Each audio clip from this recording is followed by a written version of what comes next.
និយាយទៅកាន់ប្រមាណក្បាលតែប្រមាណថ្ងៃមុនទៅទៀតខ្ញុំប្រមាណក្បាលនៅក្រៅប្រទេសតែខ្ញុំគ្រាន់តែនិយាយពីការសុំទោសពីសាធារណៈអំពីការរៀបចំខ្លួនរបស់គ្រប់គ្រងវាចេញមកវាយហា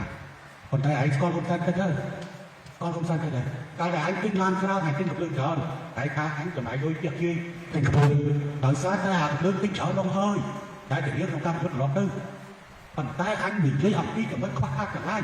តែត្រៀមយកក្នុងពីខ្លួនបានហោះរាប់យ៉ាងអាវនឹងក៏ចំណែកមួយនៃការពិតដែរឯងយល់